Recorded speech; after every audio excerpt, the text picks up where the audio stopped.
They say small business is the backbone of America. So what's the best way to support a small business? It is to learn more about them and share with your family and friends. We interview founders from across the world who have started and scaled their business through the ups and downs, long hours, and the rewards that come from sacrificing their time to build their business. Welcome to First to Arrive, Last to Leave, the journey of an entrepreneur.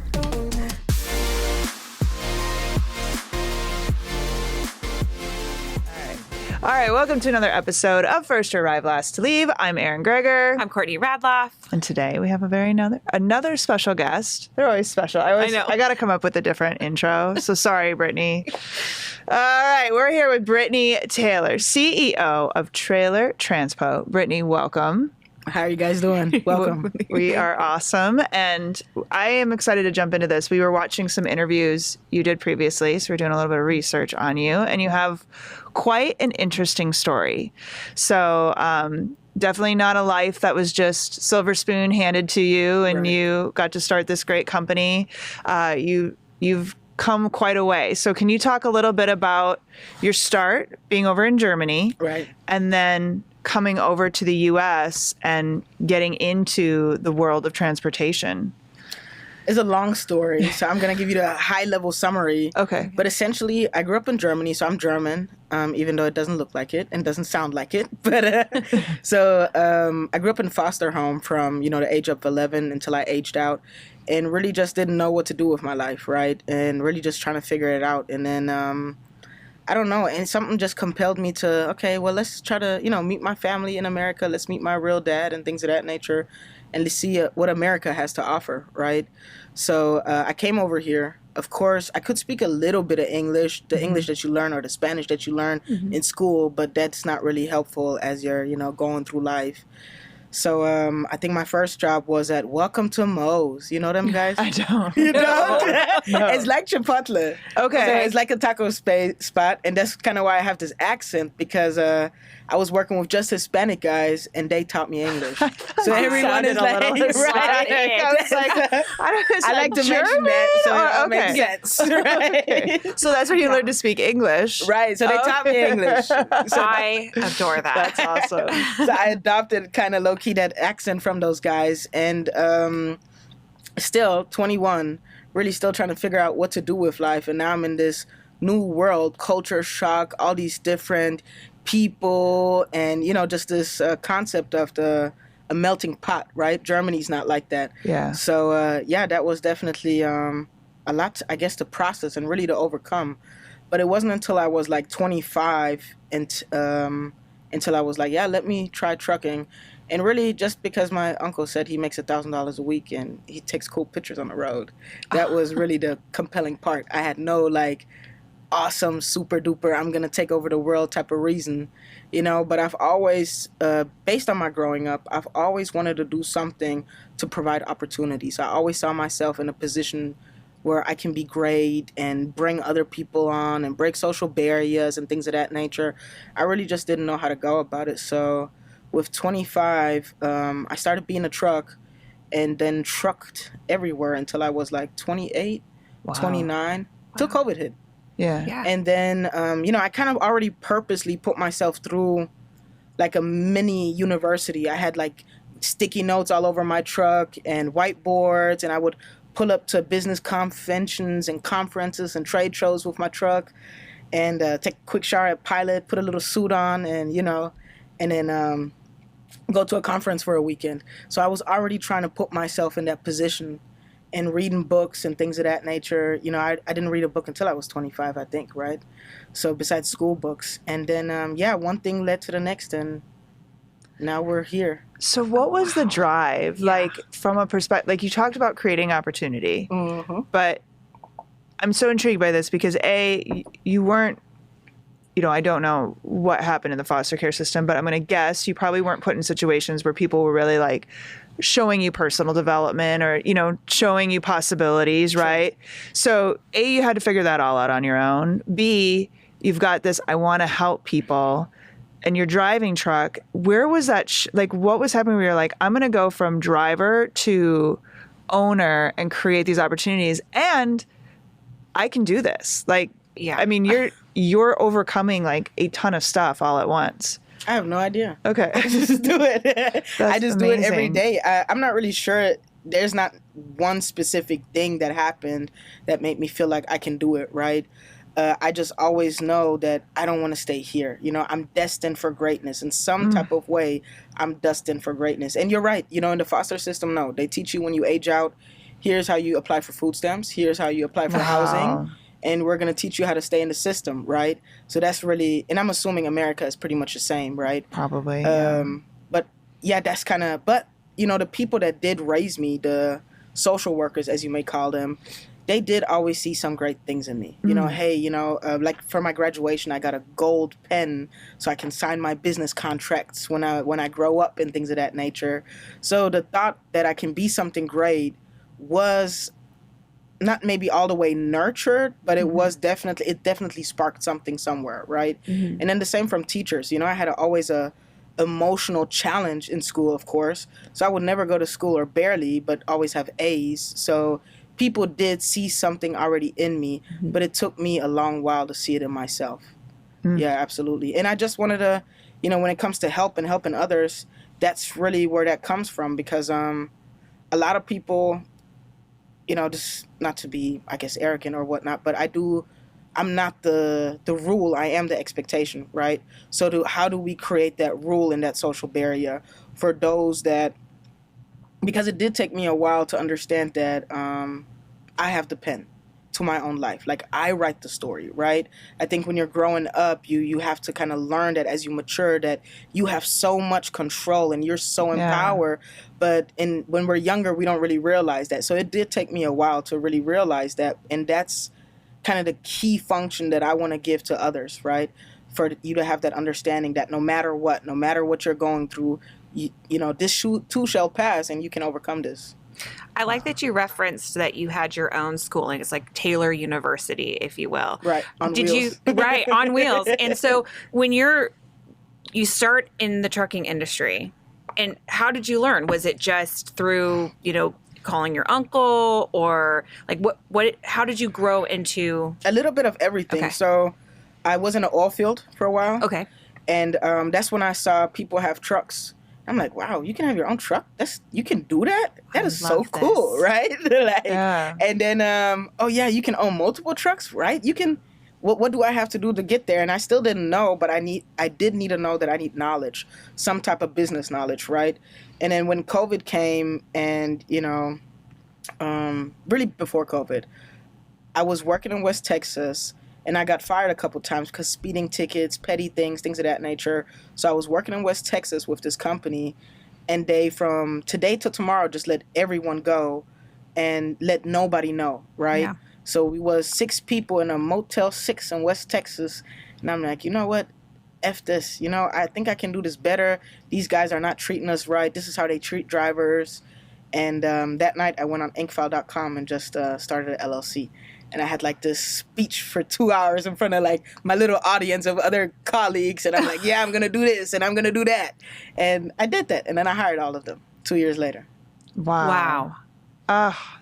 So, okay. But it's such a long road. It's not an overnight success as people may think, right? Like, no. Well, I love how you're saying, too, it took me a long time to figure it out. It's like, you're so young still. Yeah. Like, it feels long. Yeah.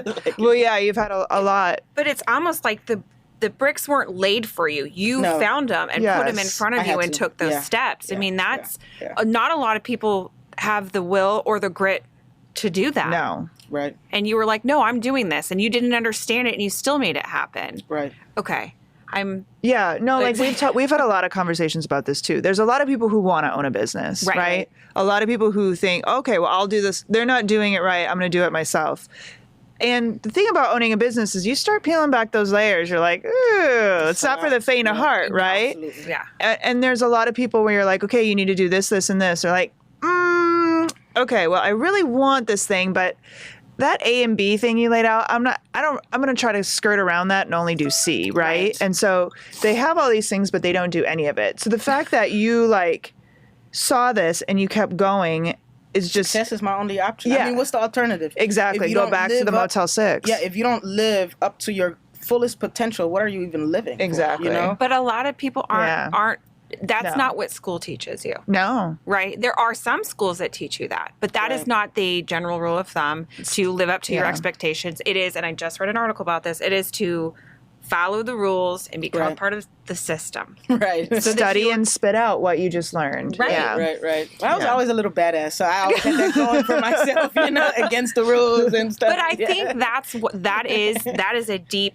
like, core entrepreneur thing. Yeah. To be Yeah. like, I'm not doing it that way. I'm doing it my way. Yeah. And I'm just, yeah. So when you started Traylor Transpo, like you talked about, you didn't want to treat people badly. You wanted to create this opportunity. Can you go a little deeper into what you really saw as the mission and what the goal of this company was going to be and how you were going to differentiate? I think the biggest key differentiators were the big disconnect, right, between business owners, between brokers and drivers themselves, right? We're talking about a lot of times different social classes and different educational background. So you have these, I'm going to just say what it is, you have these frat boys coming out of college and being brokers and, hey, Yep. here's a load and things of that nature, really just seeing that paper and pen in front of them. And then you have that guy that been working hard, physical labor all his life and is away from the family. And when those two individuals communicate, oftentimes there's a huge disconnect, right? Yeah. On respect and things of that nature, right? You don't really understand what I'm doing out here in 100 degrees weather with tarps that weigh 180 pounds trying to cover this load up and why I couldn't make it there, right? You're looking at your piece of paper and pen and on your Google Maps. And if you're smart, maybe you're looking at the weather report as well.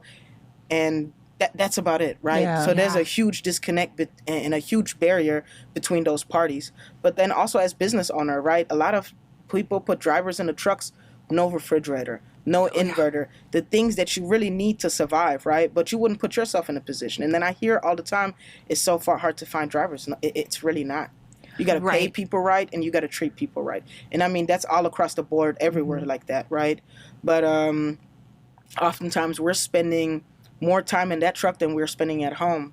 And you're going to put me in a truck and have no understanding that I want a clean mattress and that I want an inverter so I can have a microwave and refrigerator. We're talking about real fundamentals, not rocket science type Right. of deals, right? So that's something simple that I thought I could definitely fix, right?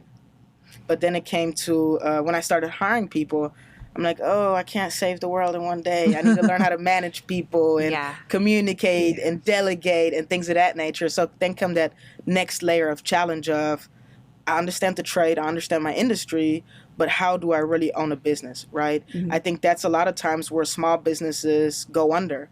You're a really great barber, you're a really great baker, you're really great in whatever you do in your trade, but you don't really understand the concepts of running business. And I think because I've hired so many people in the beginning, I understood that pretty quickly. All right, Yeah. I got to understand how to run a business. Okay, so you have that now. And now comes 10KSB. Right, How did you get involved in it? Google. I'm Really? like, You are man, I need to figure out how I can learn more because with were you- everything yeah. I know, I can only make it so far. And I was feeling that I'm reaching a plateau. I want to keep growing, but I just don't know how. So let me Google who can offer me something so I can learn more because I don't know how to grow anymore. What were you specifically struggling with on the growth side? Was it just like you were just at the ceiling because you couldn't hire more, like funding? Like where were you in your business where you're like, I'm hitting some walls here? So I knew how to put processes in place with technology and things of that nature, right?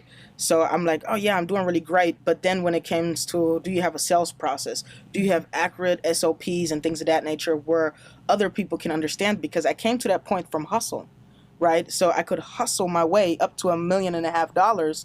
But after that, hustle can't get you above that. You really need to learn how to delegate and things of that nature. And I think specifically my sales process, I had no process. Just had a, hey, what's up? I'm this and this, and I'd like to take some loads from you. I didn't have no, how do you qualify a prospect? I didn't even know what a prospect means, right? Yeah. How do you do fact finding and things of that nature?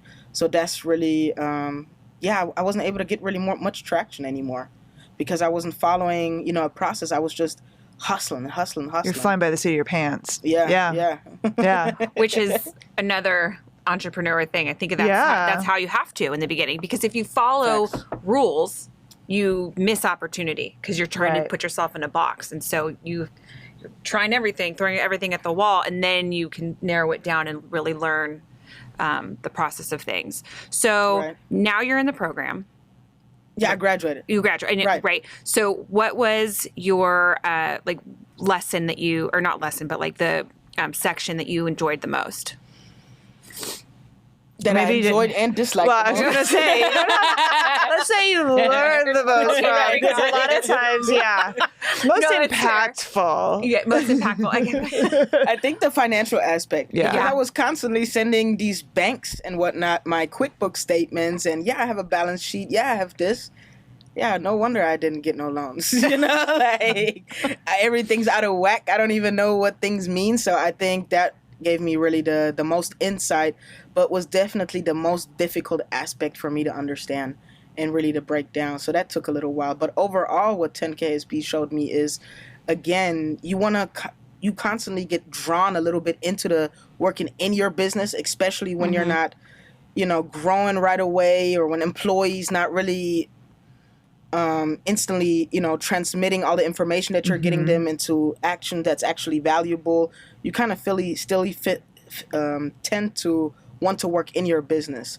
So really hey, no, I'm practicing delegation. I'm practicing working on my business, and I need to have that faith and just pushing through that challenge. So when did you graduate? April. Okay, so you're still, you're far, I mean, you're still where it's still closed, right? But you're several months out.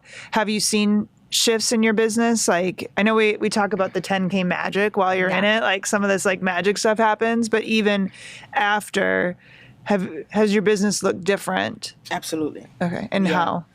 I let go of one of key employee. Ooh, that's a good one. Yeah. That's hard. It is hard, especially when she or he is the first one, right? Oh. Sometimes when people are your first employees and you want to grow, and now you're learning more about business and want to make it to that next level, now the respect and all those things is it's very difficult for people to still maintain their roles without having that, hey, I helped you get here, right? Yeah, of course. But we have all our roles to play, and you got paid throughout that process, right? And I was just a sucker, I'm so glad that somebody wants to work for me.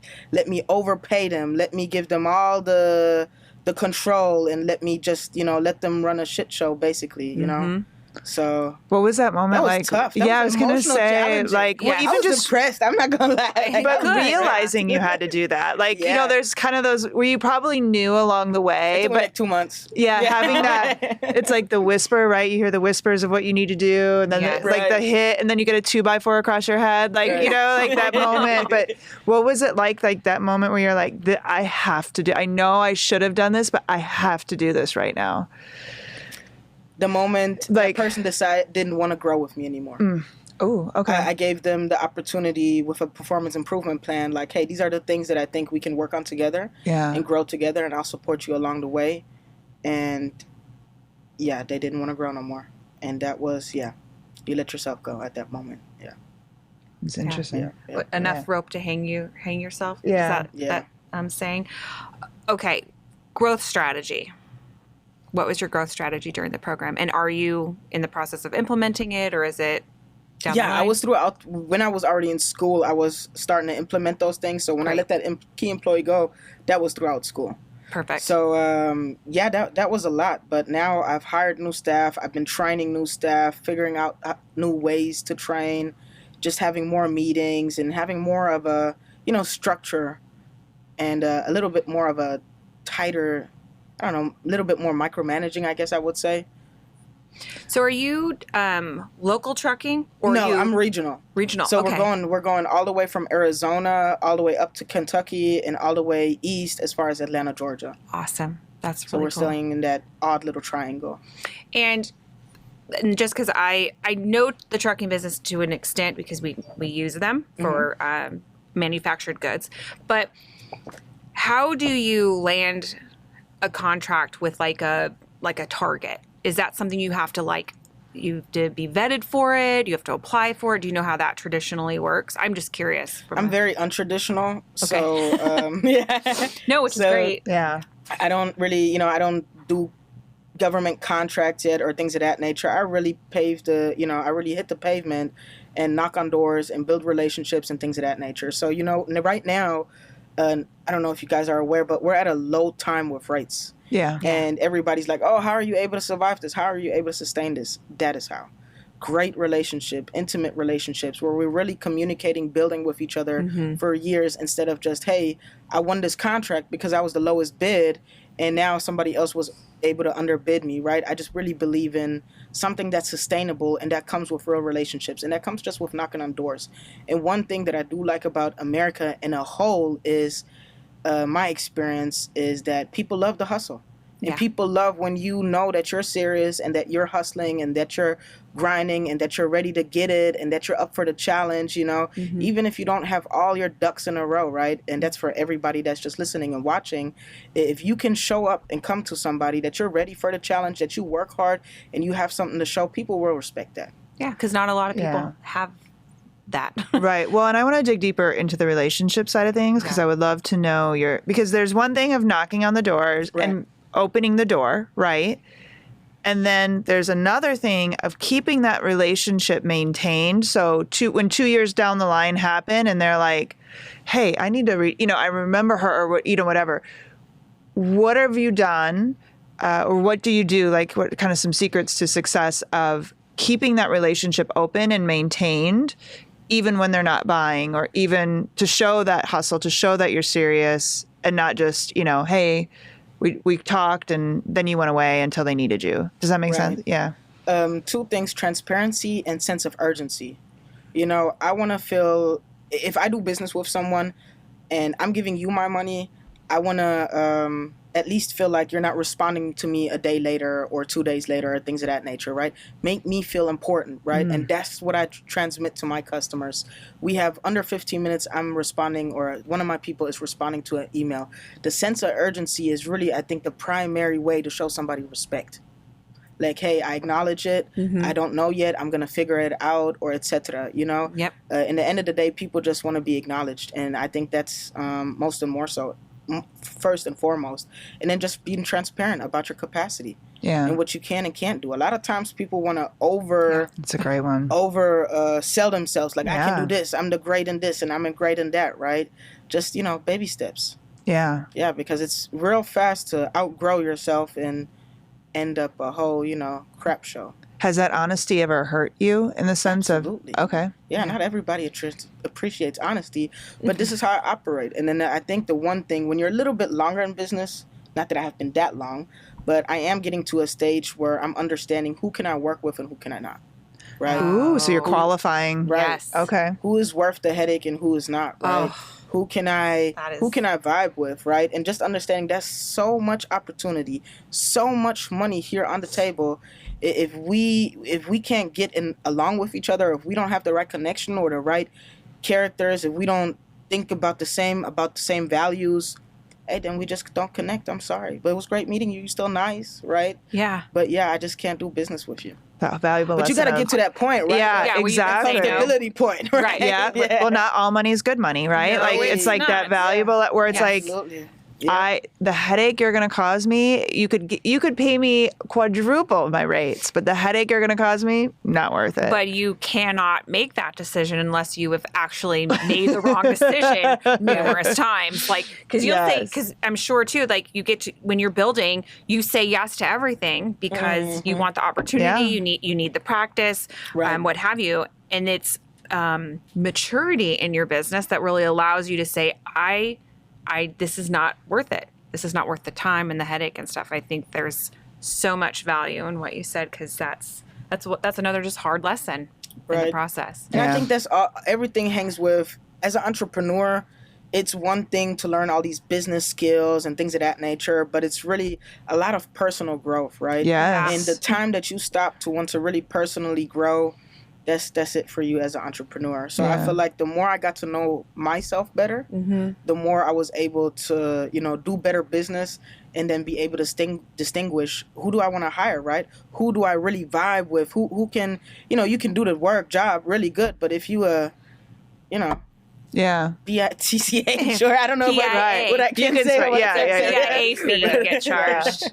Yeah, then, it's not worth it. And I had to get through all those things of having that confidence and that reassurance, not just business, but really in myself and who I am, and that I know I can figure it out. Yeah. That's it.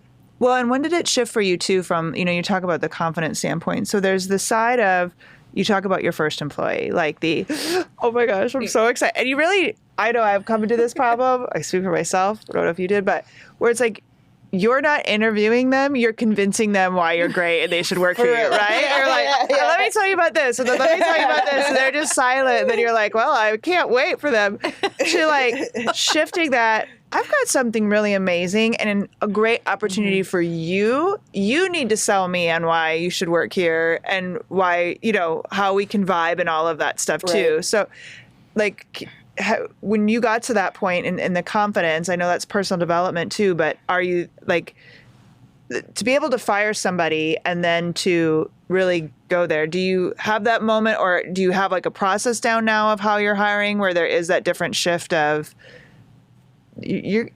I'm giving you an opportunity to be part of something great here, like in how you're interviewing and how you're bringing on people? Yeah, absolutely. Beforehand, I'll just hire anybody. Yeah. As soon as they, thank you very much. Like, you answered my phone call. Hired. Basically, that's how I was going about it.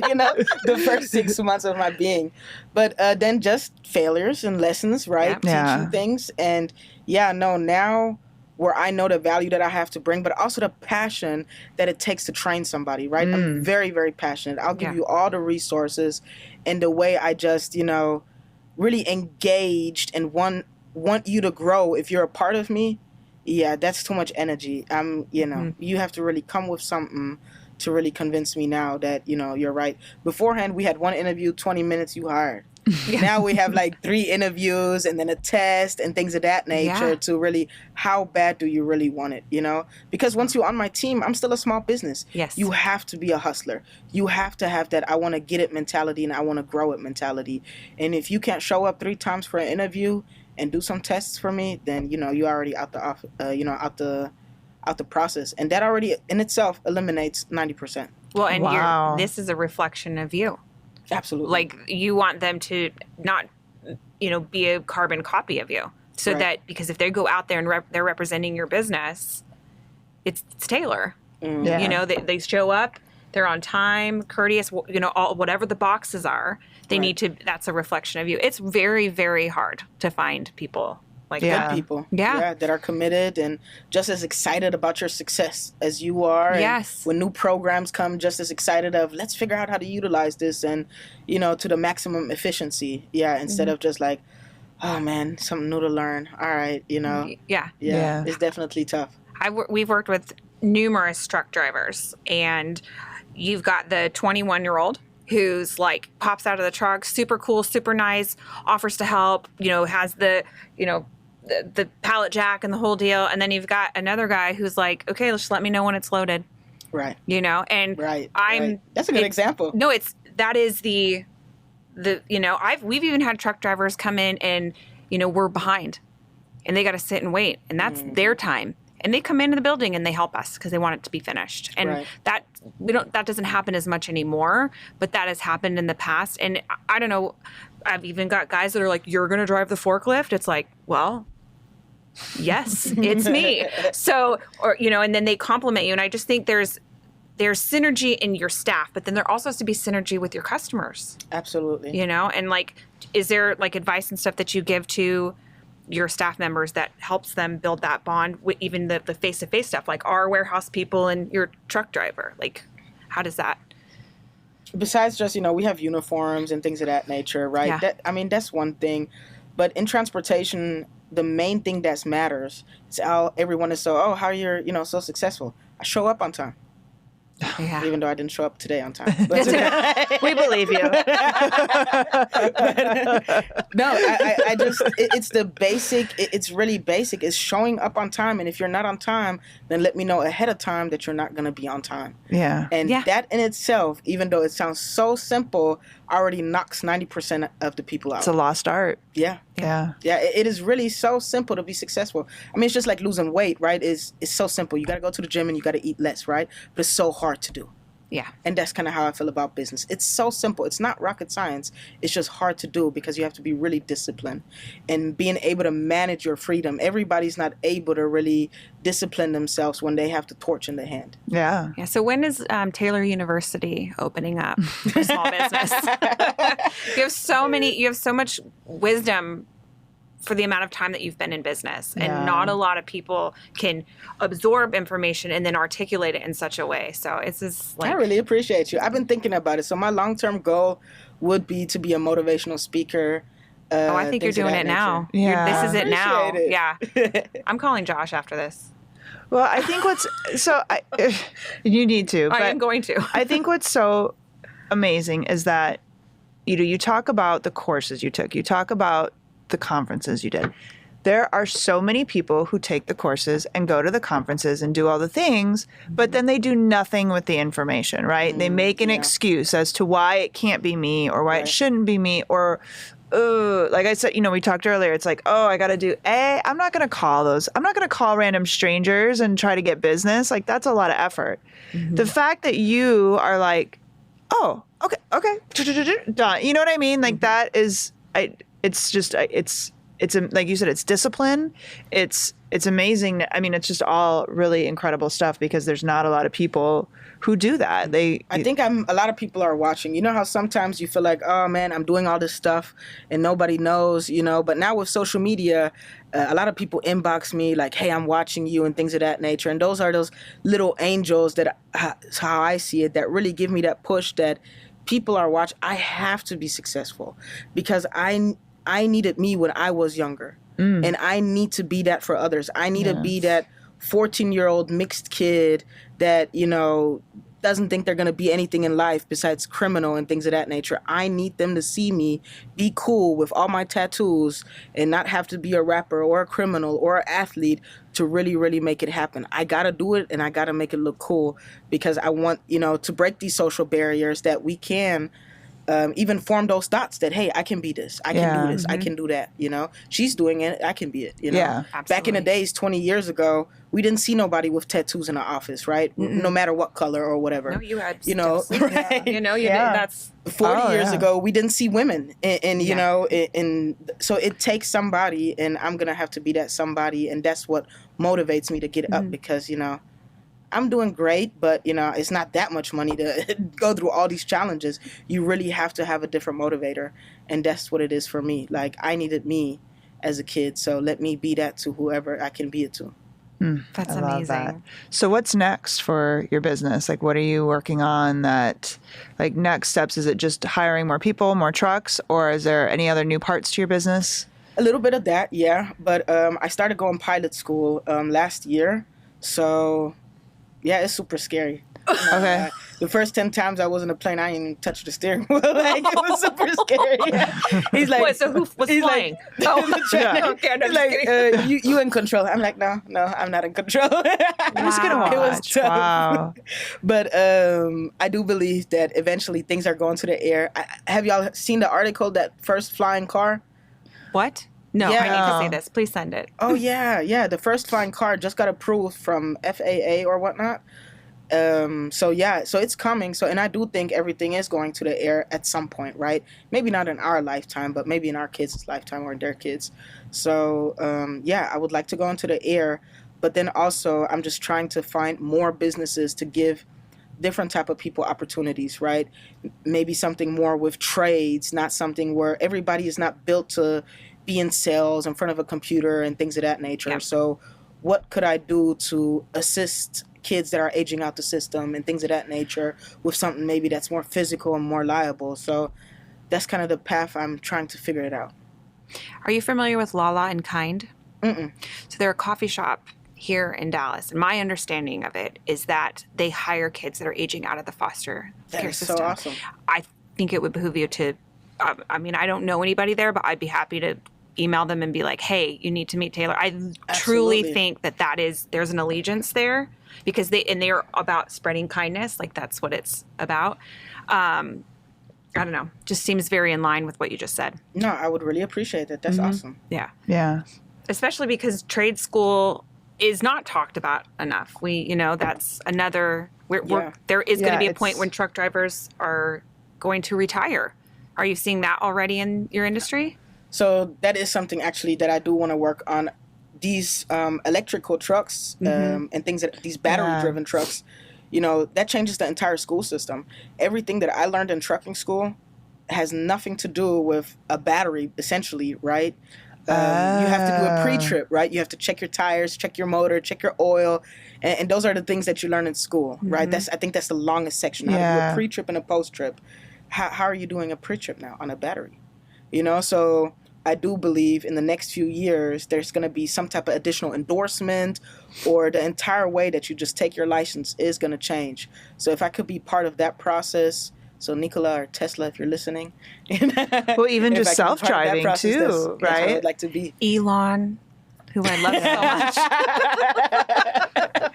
much. I love him. So, anyways, no, there was an article, because one of our clients ships from Thailand, and then it the whole trucking system, and the Wall Street Journal put this thing out that said, like, that industry it's slowing down, right? And how are we going to get food and materials and product across, like, how are we going to do that? And if that slows down, it messes the entire infrastructure on how we sell product. And so I'm curious if that's how that's going to play out, and if you're already sort of like thinking ahead of it, and like what your contribution could be to that. No, not right now. I'm not thinking about import and export just yet. I'm really focused on the aluminum space. So when it comes to sustainability, I do believe as a small business, you have to be an expert, right? And I think that goes all across the board. Sometimes we're so scared to miss an opportunity. We want to serve everyone. Yep. So over this last year, I was really sitting down, what can I really focus on? And that's the aluminum industry, especially now with all the automobiles electrifying and things of that nature. Aluminum is going to be that sustainable material that's going to be utilized everywhere, and probably eventually kick steel out the game. So interesting. That's kind of where my focus is the industry in its whole. And it's really interesting how, a raw material can have an effect on everything we do and everything we utilize. Yeah. So that's where my focus is pivoting to. Awesome. All right, should we do rapid fire? Absolutely. Your favorite beverage? Casamigos. I don't know. What is that? Tequila? Oh, my God. Oh, okay. Yeah, I don't know. Hot girl summer. I am so embarrassed right now. I love margaritas and why that. Because you know what? There's so many drink companies now, right? Oh, you're like, are you drinking a White Claw? Are you drinking a seltzer? So I was like, is that like another? Okay. Anyways, the best advice you've ever been given? Just do it. Yeah. I think you've lived that. Yeah, that's definitely. Should be a tagline for you. If you could have dinner with anyone. Dinner with anyone. Probably Jay-Z. He's on the high of my list too. Have you read Decoded? No, I haven't. Okay, that changed I loved him before, but Decoded, it's his book. I think he wrote it technically. It should be. It's been out for a while, but he's just amazing of what a great businessman he is and all of that. So highly recommend. 50 Cent, if I can throw that in there. Oh, I love him too.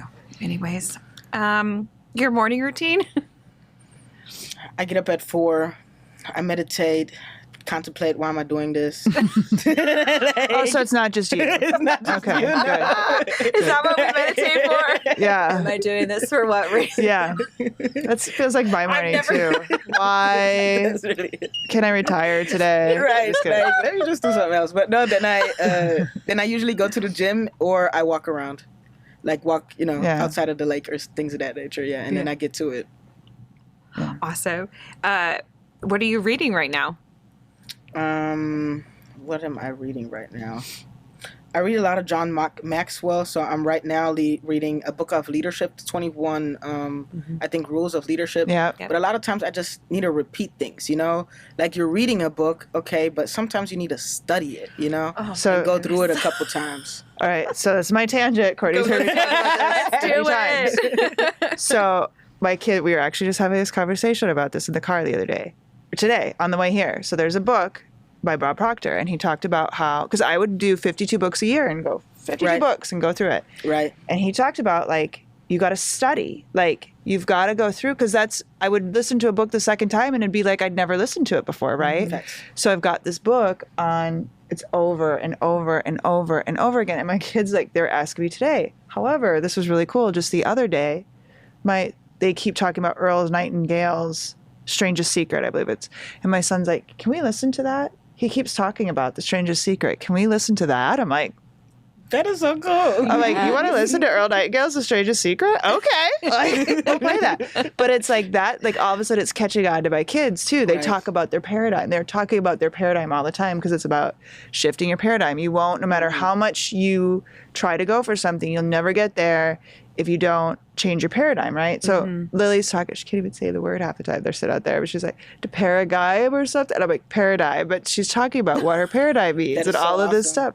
So that's where I've really come to where I have a few books I'm reading this year, but I'm reading them over and over and over again. And it's totally changed, like, how I'm retaining the information and the impact that one book is having on my life versus 52 books. You know what I mean? Yeah, absolutely. I mean, people study the Bible, so yeah. It's why would you think that you can read it one time and you got it now? Yeah, but I used to be the same way. Like, I need to get my KPIs in one book a week. Yes. That's how exactly how it was. Yep. Yeah. And I'm like, check. And then I'd like go to the next thing and like, I think we were talking about Atomic Habits one time. I'm like, oh, that sounds so great. And somebody's like, that's Atomic Habits. I'm like, ooh, I read that. I totally forgot.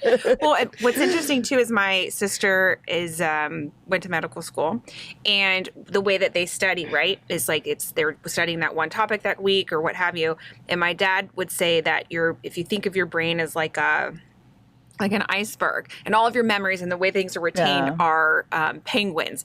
Only so much can be there, and so like things would like knock the other penguin off. But maybe if you're reading more books, that's a good. Isn't that good? Yeah. Except for my husband always refers to like I have like ice cubes, and my penguins are like hanging on, trying to like, please don't forget this one thing that we've asked of you. But that I think that plays into. Maybe those penguins are a little bit fatter and they stay there if you're reading that book over and over again. Yeah. And I think that's how 10 KSB was for me as well. Not everything was complete. I don't think nothing was completely just new knowledge. It's just now somebody's going through it with you. Now you're workshopping it. Now you're studying it for a week. Now it's reiterated, right? Yeah. A lot of times as an entrepreneur, you need to just hear to say, like, I know that. Why haven't I been doing that? I know that. Right. Yeah. Even in just the confidence portion of it. Yeah. Like, I can do this. Like, I've been doing this the whole time, but you have to be reminded. Yes, absolutely. Consistently. Yeah. I just had this habit. I know we're going off on a tangent, but I just had, it's Growth Day. It's by Brendan Burchard, and it's this app, and every day he does a thing. Like, he talks about, something you should be doing. 3 months ago, he talked about it was like before 11 a.m. every day. He never takes a meeting, and he only does things that are moving, like will move his business forward. So something to attract customers, something to do whatever. And then his whole after 11 is made for like doing client work or having meetings, responding to email, whatever. Nothing before 11. Heard it 3 months ago. I'm like, this is amazing. I'm going to do that. Did not. And then like same exact recording he had just yesterday. And I'm like, I forgot I was going to do that. Like that. Yep. Right. Like, let me and you just have to have that because life happens. Yes. And you're like, oh my gosh, I'm going to do this. This is amazing. Or I know this about business. I know I'm going to do that.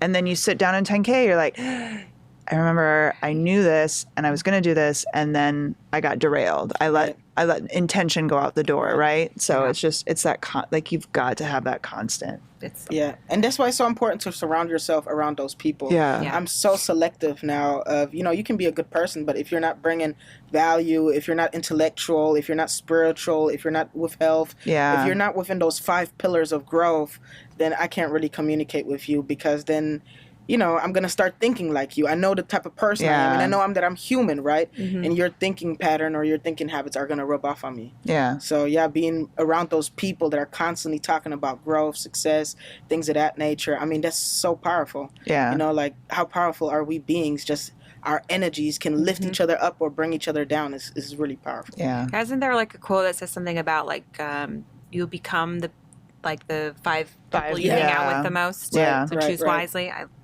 think my mom, when I was little, Yeah. A top bucket list item.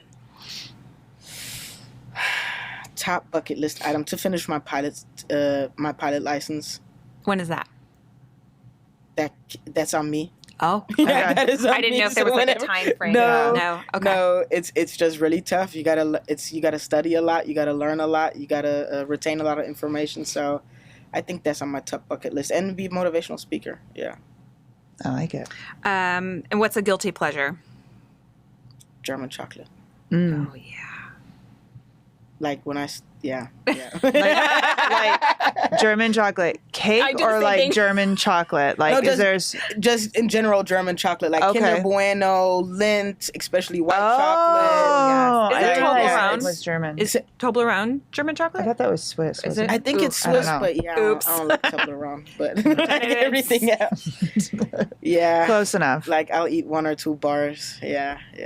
That's my bad habit. That's not a bad habit. No, you don't have to feel guilty about that. Yeah. All right. Well, Brittany, if somebody wanted to get a hold of you, where is the best place for them to go? Yeah, please give me a call on 469-805-9375. Or really the best way is the email address. Okay. Brittany, BRITTANY, at Traylor, TRAYLOR, Transpo, TRANSPO.com. All right. Yeah, and just Google me. We'll have it all on our notes page, too, over at First to Arrive, Last to Leave. Thank you so much for joining us today. This was awesome. It was the best. All right.